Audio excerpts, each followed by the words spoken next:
大家好，我是怡媛，今天来做12月的玩家社群反馈了。OK， 听到这里，我相信有些观众就会讲，官方不是做了吗？确实，官方在上一次做了11跟12月的玩家社群反馈，但是我去看了之后才知道，有很多问题都是超过70票以上支持的。但是在上一个影片我就讲过嘛，官方把11跟12月混在一起了，就变成他那些问题选出来就只有那几个。所以今天我们就来看一下，其实玩家还有给出什么其他的建议。那这个投票率就很高了嘛，102票。他就说官方与其花那么多精力专注在军器方面，为什么不想着给每一个王国提供更好的 KVK？ 很多王国都变成死国了，让他们没有办法体验到更好的 KVK。 接着下面是他给出的一些方案要怎样去解决，包括我之前有讲过，可能是用联盟报名啊，或者是用名单报名之类的。那其实在国服的策划直通车里面，官方就有讲到他们现在在做这灰度测试，就是说之后可能会以名单制去报名 KVK。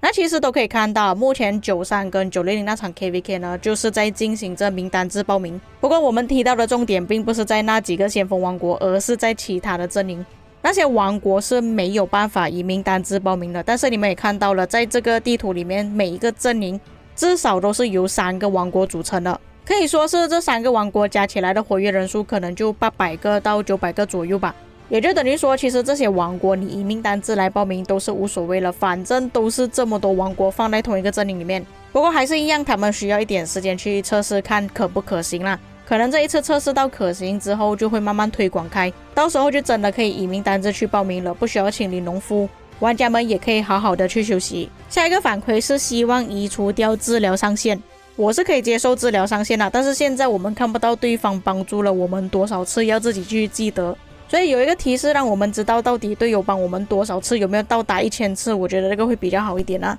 下一个反馈是说合并要死的王国，但是我之前是有亲自去问过策划，他们是不考虑推出合并。不过说实话，其实现在我们的 KVK 也算是合并了吧，因为我们可以去到别的王国联盟里面，不过当然是在同一个阵营的其他王国联盟啦。因为假设要把2个王国真的合并在一起，其实真的有蛮多问题需要去处理的，会不会引发王国内战，导致到玩家流失更多，这个也是重点。不过我觉得官方他们不搞合并，主要原因应该是觉得太复杂太麻烦了。接下来是联盟总动员的啊，这个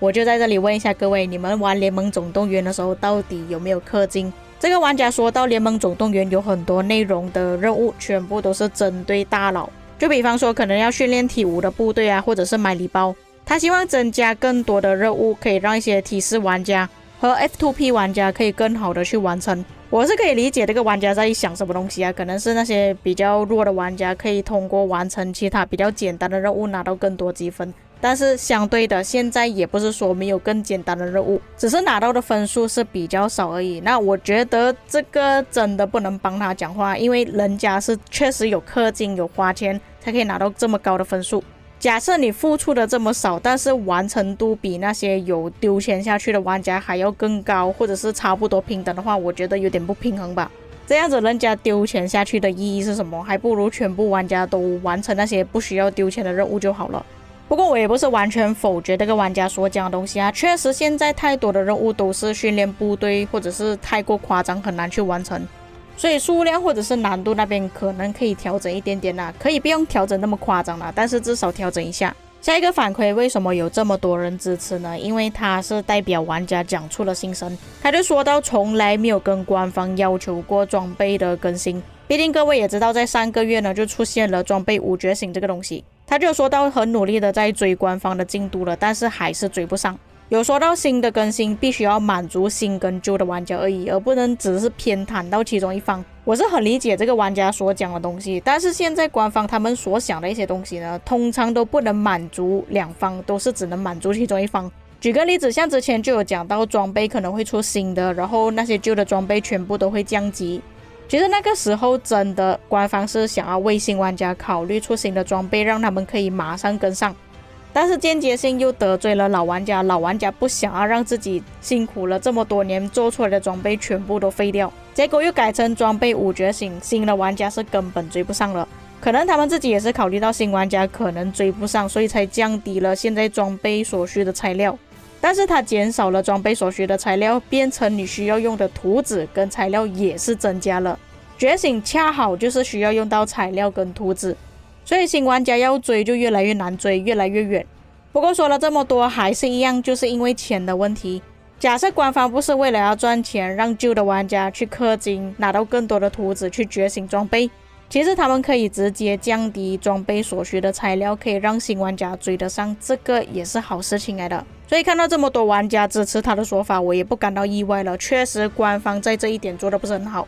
这个玩家的反馈就比较极端一点了，但是还是有很多人投票给他是建议大家离开这个游戏，特别是在官方更新了装备跟军器系统，每一次更新都越来越糟糕。看到他这样子写，确实是很心酸啊！以前的万国觉醒确实单纯又好玩，现在又要搞这个又要搞那个，越来越复杂。真的是我看到有些评论就讲，真的追不上了，他们可能弃坑一段时间再回来的时候，你就完全跟不上进度了。只要某一款游戏在你弃坑了一段时间再回来的时候是没有办法追得上，基本上就会劝退那些原本想要回坑的玩家了。这个也是万国觉醒最大的问题。这个玩家提议是更多的方法可以去获得金头，那一讲到金头通常是比较多人支持啦。第一个是每日宝箱，希望可以获得额外3颗金头。第二就是我们每天完成每日任务最后一个箱子可以获得1颗金头。第三是增加更多简单的方法可以去获得更多金头。官方不选择他的问题或者是不回复也算是正常，一般讲到金头呢，他们都是不会理的。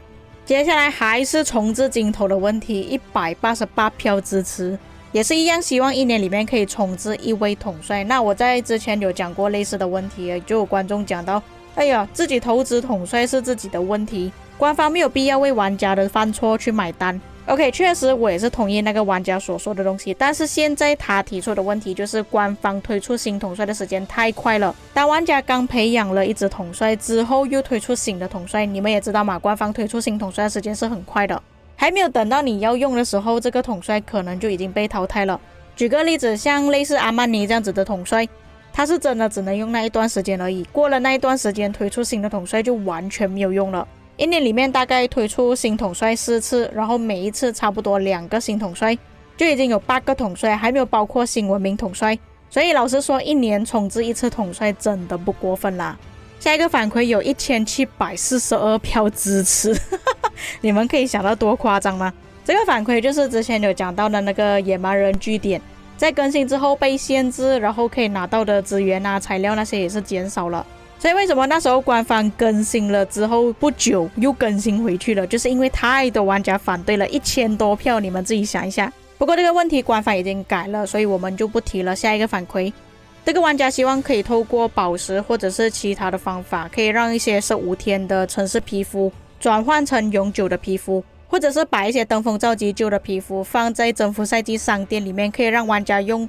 代币去购买。我是觉得可以考虑一下啦，不过可能有一些拿登峰造极皮肤的玩家会反对了。确实现在的皮肤都是提升15%，然后那些旧的登峰造极皮肤出现过一次就不会再出现了。那为什么官方必要出一个新的管道让我们去购买？也不一定要失落之地商店可能出另外一个新的商店可以让我们去购买皮肤，我觉得这个也是可以吧。不过当然我也是想到，可能对于那些真的是抢登峰造极的玩家来说是真的不公平啦，因为人家花了那个时间精力还有兵力去抢到皮肤，结果你们只是靠钱靠宝石就可以拿到皮肤，确实对那些玩家来说是不公平啊。不过我觉得可以考虑一下啦，不然那些皮肤有点浪费，因为有些旧的登峰造极皮肤确实设计的还蛮漂亮的，你只是出现过一次就不会再出现，真的有点浪费啦。接下来有很多支持的反馈呢，都是讲这个游戏越来越不平衡，还有说到官方的更新越来越烂之类的。那些反馈我个人觉得没有什么必要放出来了，所以今天只是选一些比较重要的反馈。